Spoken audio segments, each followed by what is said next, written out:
पहिल्यांदा उपासना आहे, त्याच्यानंतर विहित आहे, त्याच्यानंतर निषिद्ध आहे. निषिद्ध सूत्र आहे. एखाद्याचा जीव जाऊ दे म्हणून केली जाणारी उपासना काय सांगावं मला सांग. आता हे काय हे तेवढ्या कळतंय तुम्हाला. आता ती उपासना काय करतात ती उपासना? त्या उपासनेला काय करायचं? गटादोरे जारण माना ते उपासनेचाच प्रकार आहे. तर काय ती काय उपयोग आहे ना? आपल्या उपयोगाची ना त्याच्या उपयोग कोणाचीच उपयोग होती. त्याचा काय होईल माहित नाही, पण आपला घात मात्र निश्चित ठरले. ती काय उपयोग? निषिद्धता अजिबात नाही पाहिजे. तिथे काय पाहिजे? विहित पाहिजे, आणि विहित असून निष्काम पाहिजे, आणि तिथे अंतःकरण स्थिर होते. अंतःकरण शुद्ध आणि अंतःकरण स्थिर या दोन भूमिका पार पडेपर्यंत कर्तृतंत्र भक्तीची आवश्यकता आहे. मला हे सांगायचं, मला ह्या दोन भूमिका सांगून प्रवेश करायचे. कर्ण कुठपर्यंत आहे? अंतःकरण शुद्ध आणि अंतःकरण स्थिर इथपर्यंत कर्ण आहे. कर्ण संपलं तिथे. आता हे कर्तव्याचं कर्ण आहे बरं का. इथपर्यंत कर्ण कर्तव्यपर आहे, केलंच पाहिजे, केल्याशिवाय ते होणार नाही. पुढे जाऊन साधू संत काही करत नाहीत का? पुढे जाऊन वारीला यायचं नाही का त्यांनी? पुढे जाऊन हे मेळावे करायचे नाहीत का त्यांनी? मार्गाधारे वर्तावे, जग हे विश्व हे मोहरे लावावे, अलौकिक व्हावे लोकांप्रती. कार्य तेच राहतं, क्रिया तेच राहते, मेळावे तेच राहतात, वारी तेच राहते, उपास तपास तेच राहतात, पण कर्तव्य नाही. कर्तव्य नाही, अट्टहास नाही, दुराग्रह नाही, काही नाही. होते चाललंय ठीक आहे. जे प्राप्तार्थ झाले, जे प्राप्तार्थ झाले, जे प्राप्तार्थ झाले हे निष्कामता पावले. कर्तव्य कसे उरले लोकाला त्याच याच्यात बरोबर आहे. स्वधर्मी निष्कामता, त्याच्या खाली स्वधर्मी निष्कामता, कैवल्य परतत्वता पातळ्याचे पुढचा बरोबर आहे. वा कारण काय होतं, इकडचं कर्तृतंत्राला पण तेच काम करतोय, आणि ते पास करून गेलेली महात्मे तेच करतायत. दोन्ही दिसते सारखे, दोन्ही दिसते सारखे. नाहीतर काय होतं, माझा करतो, माझा काहीच करायचं नाही का त्यांनी? देह राहिला त्याचा, कर्म केल्याशिवाय कसं जाईल त्याचं? आणि मग त्यांची जी अगोदरची जी चालू आहे तेच चालू राहतं. फक्त तो भाव संपला, कर्तव्य भाव संपला, आता मला काही करायला पाहिजे असं काही नाही. सहज जी गती आहे त्या गतीमध्ये कार्य होत असतात. ही कर्तृतंत्राची भक्ती आहे. आणि आता वस्तुतंत्राची भक्ती आहे. कर्तृतंत्रामध्ये कर्ण आहे आणि वस्तुतंत्रामध्ये कर्ण संपलं, विचार आहे. विचाराची भक्ती त्याला वस्तुतंत्र, तीव्रित वस्तुतंत्राची आहे. वस्तुतंत्र, वस्तू म्हणजे अधिष्ठानाचा विषय आहे, काहीच करणं नाही तिथे. आणि त्या विचाराने मूर्तीकडून देवाकडे पोहोचणं वस्तुतंत्र, जगताकडून ब्रह्माकडे पोहोचणं वस्तुतंत्र, जडाकडून चैतन्याकडे पोहोचणं वस्तुतंत्र, देहाकडून आत्म्याकडे पोहोचणं वस्तुतंत्र. याच्यासाठी काही करणं नाही बरं, याच्यासाठी काही करणं नाही. त्याच्यातला हा उपक्रम आहे. मला हे सांगायचं न करणंच करणे, न करणं करणं आहे, न करणं करणे. वा काही न बोलणे, तुझी काही न बोलणे, तुझ्या काही न करणे, सनिधानी काही न होणे, तुझ्या काही तुझ्या सहज कर्मे झाली ब्रह्मार्पण. सहज करणे ती झाली ब्रह्मार्पण. बरोबर, ती थोडा ब्रह्मार्पण होतात, बाकीची नाही होत. तेच ब्रह्मार्पण होतं. ते होत असा एक विषय आला की अधिकची भूमिका खुलत झाली. आणि मग आता आपल्या ठिकाणी थोडा विचार करायचा. आपल्या ठिकाणी वस्तुतंत्र भक्तीला सुरुवात झाली का अजून कर्तृतंत्राचीच कर्तव्यता उरलेली आहे?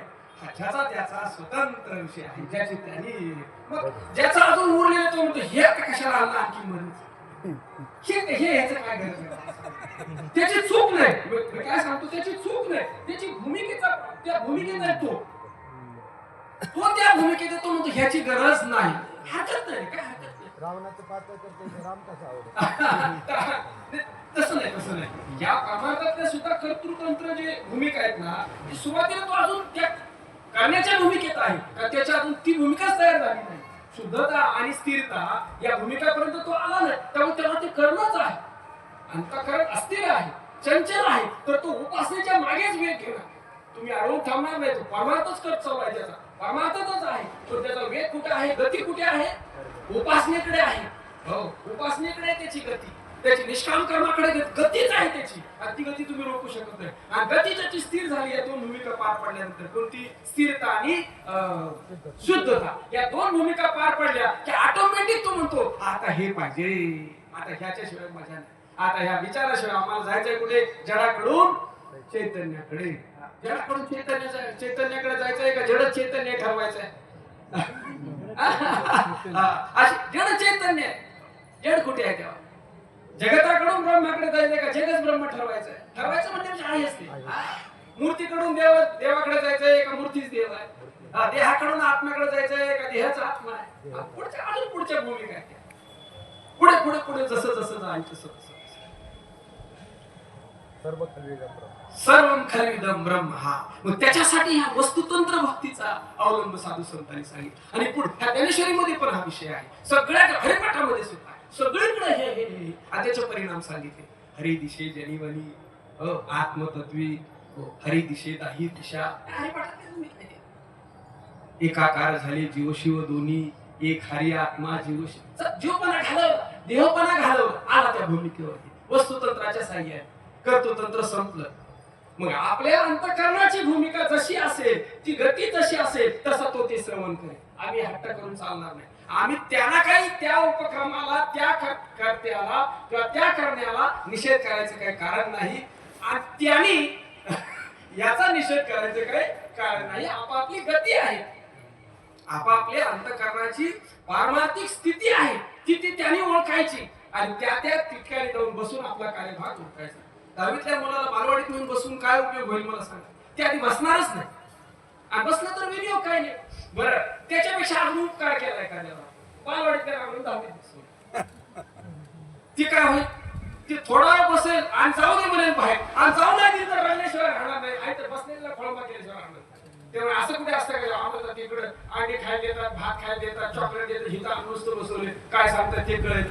आता त्या एक सामायिक समीकरण काय कळेल, एक सामायिक काय कळेल, ते कंटाळून जाईल ना. त्याची ती गती नाही, कारण तेवढं बाकी राहिलं बंद त्याचं. हा कर्तृतंत्र आणि वस्तुतंत्र भक्ती. आणि महात्म्याने हे जाणून हे उपक्रम जाणीवपूर्वक तसे वक्ते, जाणीवपूर्वक तसे उपक्रम निवडले का? कारण आता गरज आहे. प्रबोधाचं चिंतन झालेली मंडळी आहे, प्रबोधाचं चिंतन करणारी मंडळी आहे. आता त्यांना ध्यास लागलेला आहे. हो, आता त्यांना ध्यास लागलेला आहे. हे अडथळे त्यांना टोचायला लागले. त्याच्या ठिकाणी असलेले अडथळे त्यांना टोचायला लागले. अडथळे कळाले बी आणि ते त्रास बी द्यायला लागले, आणि ते त्याला निवारण करावं असं वाटायला लागलं. कोणते अडथळे? मन बुद्धी अहंकार चित्तानि नाहम, न च श्रोत्रे जिह्वे न च घ्राण नेत्रे, न च योम भूमी न तेजो न वायु, चिदानंद रूपः शिवोऽहं शिवोऽहं, न च प्राणं संज्ञा न वा पंचवायु, न वा सप्तधातु न वा पंचकोश, न वाक्पाणिपादो न चोपास्तु पायो, चिदानंद रूपः शिवोऽहं शिवोऽहं. न मे द्वेष रागे न मे लोभ मोहे, मदानैव मे नैव मात्सर्य भावो, न धर्म न चार्थ न मोक्ष न कामो, चिदानंद रूपः शिवोऽहं शिवोऽहं. न पुण्य न पापं न सौख्य न दुःखं, न मंत्रो न तीर्था न वेदा न यज्ञ, अहं भोजनं नैव भोज्य न भोक्ता, चिदानंद रूपः शिवोऽहं शिवोऽहं. न मे मृत्यु शंका न मे जाति भेद, पिता नैव मे नैव माता न जन्म, न बंधु न मित्र न गुरु नैव शिष्य, चिदानंद रूपः शिवोऽहं शिवोऽहं. अहं निर्विकल्प निराकार रूपो, विपुर्व्याप्य सर्वत्र सर्व इंद्रियाणि, सदा मे समत्वं न मुक्तिर्न बन्ध, चिदानंद रूपः शिवोऽहं शिवोऽहं. या चिंतनाचा 2 दिवसाचा आपला प्रतिपाद्य विषय आहे. आम्हाला गोड लागले. आम्ही चिंतन केलं प्रबोधाचं, आम्ही चिंतन केलं श्री गुरुंनी दिलेल्या बोधाचं. हो, मी कोण आहे आणि मी कोण नाही, बस या 2च मुद्द्यावर चिंतन बघा. मी आहे कोण आणि मी नाही कोण, हो. हेच चिंतन करायचं. दुसरं काही चिंतनाला आपला विषय नाही. त्या ग्रंथाचा प्रतिपाद्य विषय आहे. मी कोण आहे आणि मी कोण नाही. बस मी कोण नाही आणि नाही काय बाहेरचा नाही. मी इथलाच आतलाच मी कोण नाही. आहे मी आपण. हा आहे मी हा कोण करावा विचार. हा पुढे मरे ज्ञानेश्वर निवृत्तीचा काय निवृत्तीचं काय तेवढं आम्हाला सांगा, तेवढं समजावं. निवृत्तीचं काय? हा अधिष्ठान. हा श्री गुरु तत्व. निवृत्तीचा म्हणजे आकाराचा, नामरूपाचा नाही, त्या तत्वाचा. म्हणजे ज्ञानेश्वर मी कोणाचा आहे? मी त्या तत्वाचा आहे. मी कोण करावं? मी कोण आहे? तर मी तत्व स्वरूप आहे. मी स्वयं प्रकाश सच्चिदानंद साक्षी आहे. आणि ही गोष्ट प्रकर्षाने कळावी, बोधाने जी आम्हाला प्राप्त आहे, प्रकर्षाने ती गोष्ट लक्षात यावी आणि ती गोष्ट त्या गोष्टीवर आलेले पडदे आम्हाला कळावे. पडदे पडलेले आहेत आणि पडद्याचं चिंतन केलेलं आहे. पहिला पडदा हे दृश्य दिसतंय, हे जे दिसतंय ना दृश्य, त्याचा पहिला पडदा पडलेला आहे. हे जाऊ देत नाही तिथे आम्हाला तिथपर्यंत, हो. दुसरा पडदा पडला आमच्या नावाचा, हो. नावाचा काही नावाच्या ठिकाणी थांबलेले आहे, काही गावाच्या ठिकाणी थांबलेले. दृश्य म्हणजे गाव.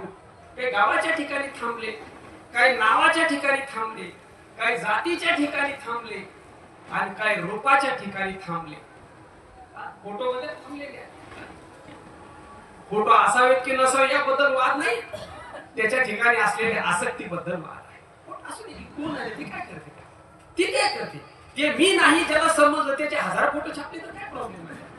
तरी त्याच्यात अडकून आहे, माझा का छापला नाही किंवा माझा छापलेला बरा दिसतोय एवढा विषय झाला. असं नका. कोण आहे ना ते काय करणार, कोणीशिवाय कसं चालेल मला सांगा.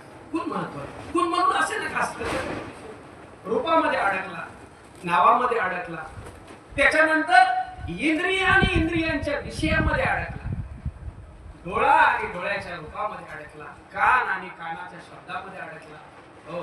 त्याच्यानंतर जीभ आणि रसनेमध्ये अडकला, नाक आणि गंधामध्ये अडकला आणि त्वचा आणि स्पर्शामध्ये अडकला. हा पडदा पडला, प्राणाचा पडदा पडला आणि त्याच्या खाली मनाचा पडदा पडला. मनाच्या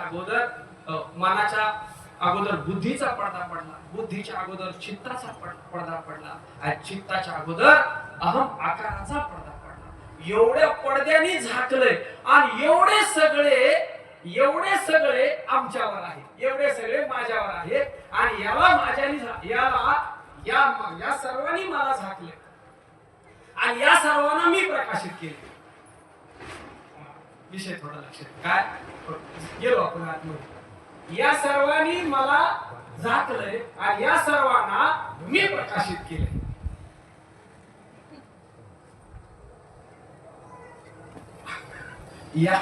या सर्वांनी मला झाकलंय आणि या सर्वांना मी प्रकाशित केले. हे सर्व बोल काय प्रकाशे विन प्रकाशित. प्रकाशे विन प्रकाशित. प्रकाशे विन प्रकाशे, ईश ते विन ईशू, प्रकाशे विन प्रकाशू, आपण नीच अवकाशू वसवित असे. स्वादे चाकी जसे स्वादू, नादे ऐकी जसे नादू, आनंदाची घेत असे आनंदू, भोगी जात असे. थोडं मागे पुढे शब्द झाला. हा आनंदाची आनंदू